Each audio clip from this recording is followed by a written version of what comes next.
Assalamualaikum and salam sejahtera. You are watching a very special recording of AWANI right here at the Media Village in Davos, because AWANI is an accredited media right here for the first time, and it has allowed us to meet very, very interesting and wonderful entrepreneurs, social activists, leaders. I have one with me right now. She is a very astounding individual, because we all have heard about the wonderful rise of China as an economic force, even in innovation and design. And today, that is the part I want to take out, because as China moves forward, and as President Xi Jinping said yesterday to this recording, imagine the numbers, 8 billion in 5 years of US dollar in infra and all these things, for example. But Daisy Go is one person that will personify all those speak and talk, because you have made it.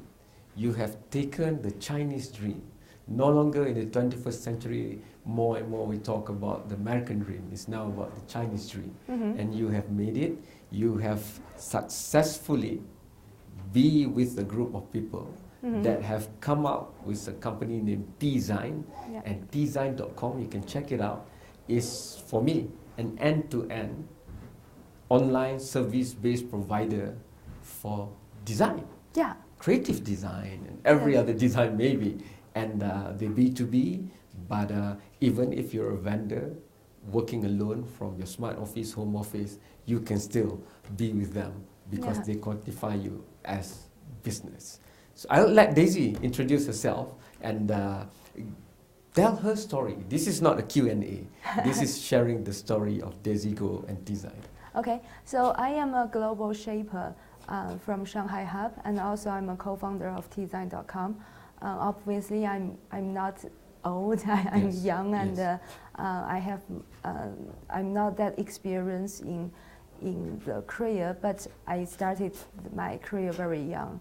So Design.com is a platform that we provide on-demand creative services to very big enterprises like Youku, like Unilever, Automobile, all these different ones. And the designers on our platform, we have more than 9,000 in different places all over the world, but all of them, they speak Chinese, because all the clients, they are domestic. And it's very hard to imagine that if you have a if you have a design studio, you will never hire this many designers, but we did that without the hiring.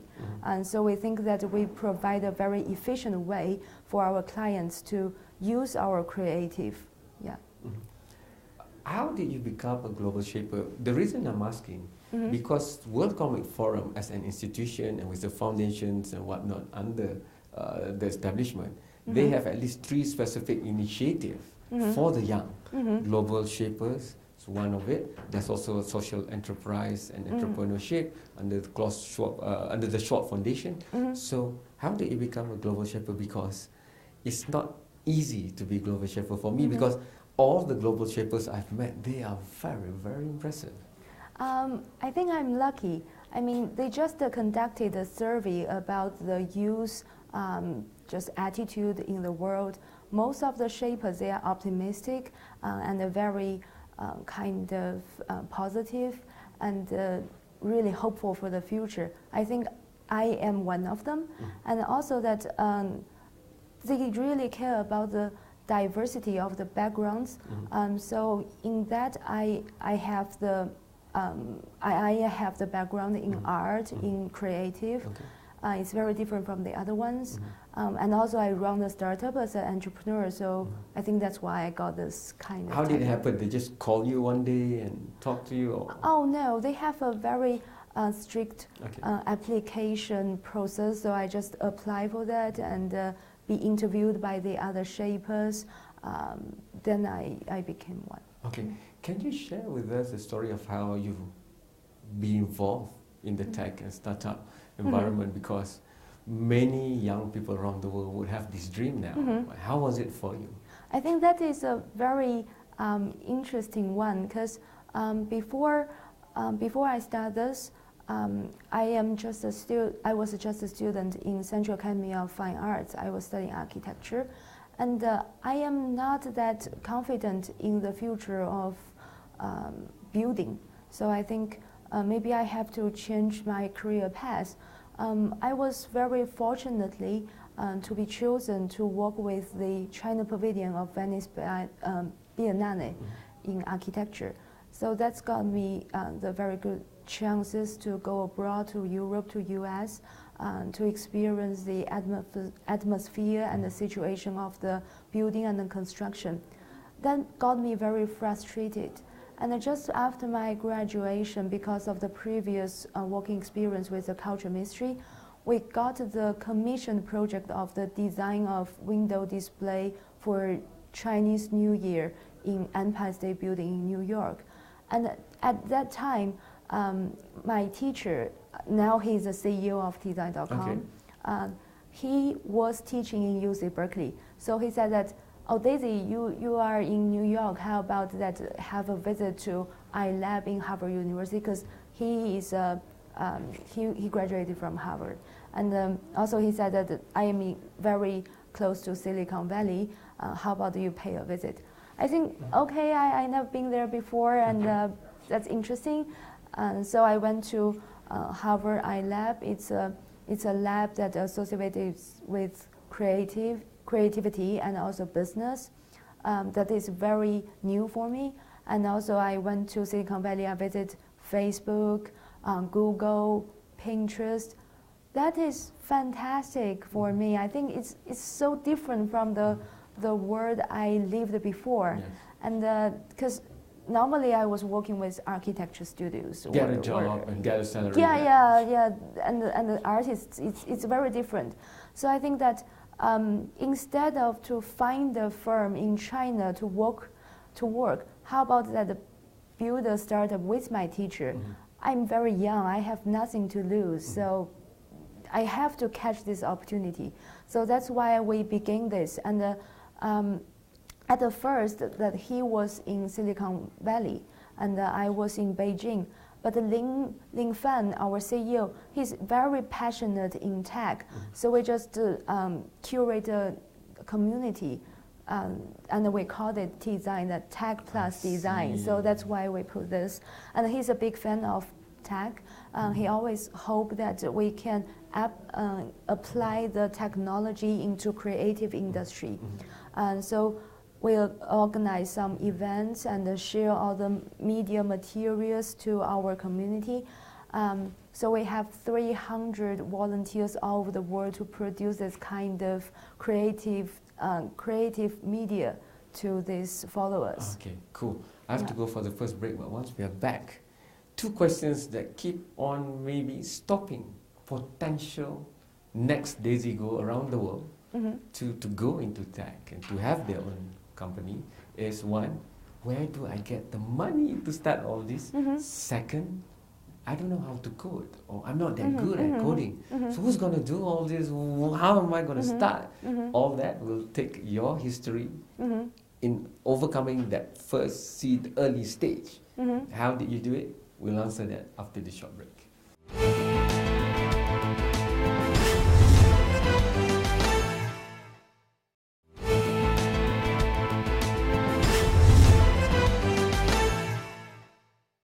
Design.com, go out and check it out.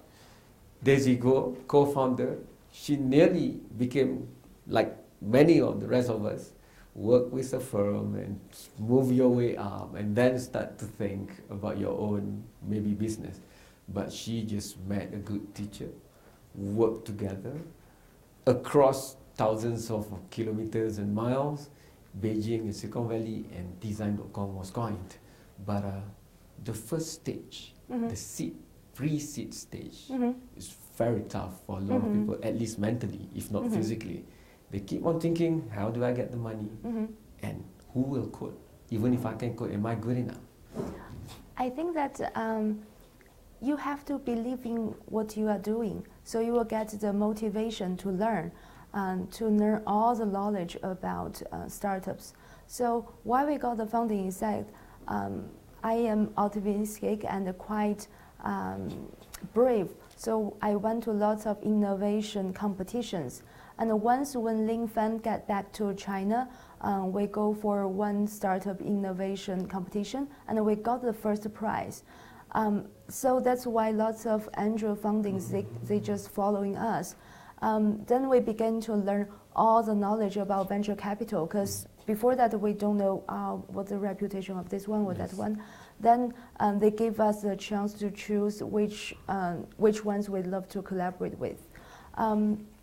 This is the first one, and then I think that you need to have some very good staff who working for you. So that is the recruitment. We really care about this, because I was thinking about to go abroad for further study.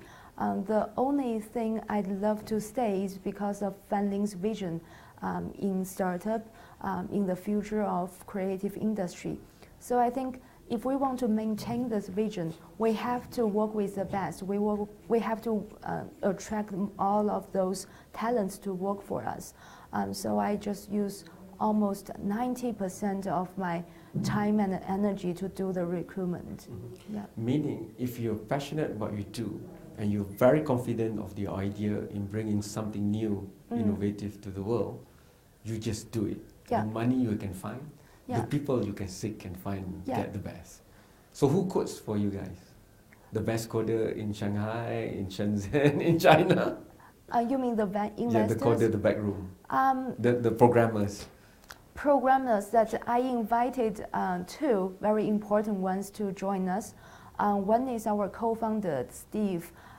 Steve Wang is also a global shaper in Shanghai Hub. And he was a full stack engineer in New York. And before that he joined us, he was our client and gave us a lot of feedbacks. Then we find out, okay, this one is a perfect guy for us. So we just keep inviting him to dinners and to drinks and persuade him to join us. But we were quite patient. We just waited for him about 3 to 4 months before he joined us. And also that we are lucky enough to invited our CTO to join us. He was a very famous engineer from Alibaba. Okay.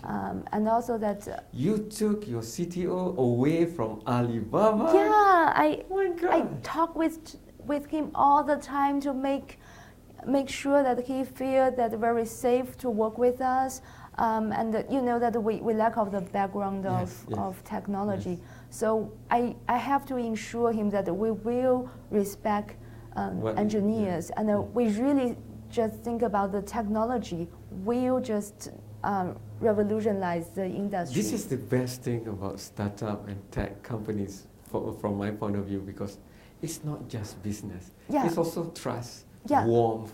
Do I relate to you socially as a friend and stuff like that? Does that matter? Yeah, of course. That we build a very good culture in our startup. That's why we can attract more and more talents for us. That like our internships, they all graduated from the best schools. Some of them, they graduated from Oxford, Harvard, and they just take very low payment as an intern to work for us. Yeah. So where do you go from here? I'm sure, the tech startup language I'm not so familiar with. There's pre-seed, there's seed, and then there's classes of A, B, C, C-suite, whatever else. So how do you look at that? Where do you go? I'm sure you're one of the main person inside design that will be involved in looking ahead. Yeah, because I think that the thing is that I am very passionate in what I am doing. I believe in that, because I have lots of designer friends that are suffering from lack of clients and the lack of the knowledge of law or finance. So this is a very basic motivation for me. So I just use this motivation to learn everything. Like for recruitment, I have no idea. I just visit like more than 20 different HRDs and just ask them, how can I just to identify this one is the right one? And I am very keen in reading, so I read lots of books about startup, about management. I think that when you're accumulating all this knowledge, you will upgrade yourself and you will upgrade that the method you are trying to build this firm. So do not be afraid to just do it and find out and Yeah. learn and read Yeah. and go on. Yeah, I think that difficulties is all around us every day in our lives, in our studying, in our career. But instead of make it like an obstacle, but try to find the solutions. You will have 100 methods, ways to find the solution. Just try them. Okay. Yeah, I think every no I take, I will think it's a closer distance for me to get into yes. Yeah. How do you keep the pre-seed and seed culture still relevant when you are now very, very much bigger? Because sometimes companies tend to be really great when they were the original co-founders, but the moment they grow big, I mean, look what happened to Yahoo. The founders were there too long, said a lot of critics. But in your case, how do you see that? I think that I think they're from two aspects. One is that we have to keep that the openness in our firm. Like Lin Fan, he was visiting Facebook. When he came back, he told me that, you know, I just met Zuckerberg, that he's in the center of the studio of their firm, and all the staff is actually looking at him for working, not as he is looking for the other one. So it's a very opposite culture as being a manager. And the other one is that if you keep recruiting the best, I think this kind of professionals will just help you to build the culture. So they have the openness, they have the passion in what they are doing. They will also, it's like an interaction, I think. I have to go for the last break, but once we are back, okay, we have established Daisy Go, the person, Daisy Go and design the business side of things. Now we want to go out and free. We want to make Daisy Go the spokesperson for China and understand China's wishes and aspiration from her point of view, maybe design's point of view. Because sometimes listening just to the old politicians, they might have a different way, but I'm sure Daisy will have a refreshing way of us to see China right after this break.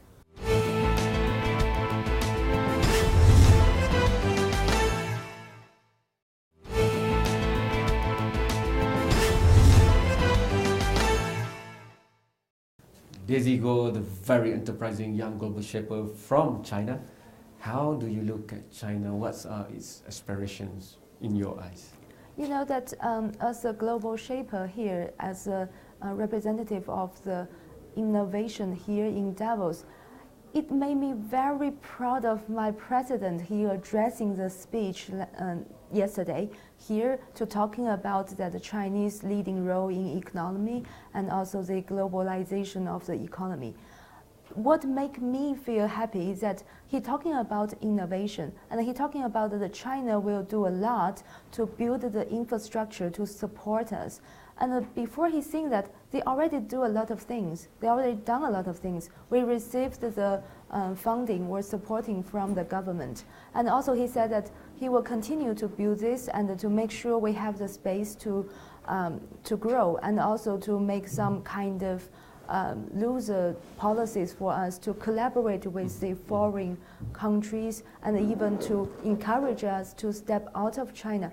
I think that is very good. That is a very symbolic moment of openness he showed to the world. So echoing that, you would now make design look outside China, partners with neighboring countries, Southeast Asia, for example, bring in new type of people, more diverse talents and also clients? Yeah, of course, because some of our clients, they are the very good agencies from WPP or Publicis or some global brands like Unilever. They've already working with the foreign designers, but they just don't have a platform continuing providing these talents to them. So I think as accumulating the diversity of the talents in our platform, it's the best time. And I met some very, very impressive entrepreneurs here. It's our time to build this union for Asia or even for the world in a creative way. Okay, we have to end discussion. Never enough time with great people. If there's one thing you can say to the young people out there, especially in Asia, what would it be? I really hope they will stay positive and stay optimistic, and they have to believe in themselves. They have a chance to shape the world. And don't worry about the rest of China, because if they are like Daisy Guo, that's the way to go. Thank you so much, Daisy Guo, co-founder and COO of Design. Go and check it out, design.com, and we'll catch you in a very special episode soon. This is a special recording with producer AK and cameraman Rizal right here for Agenda AWANI in WEF Davos. Thank you and good night.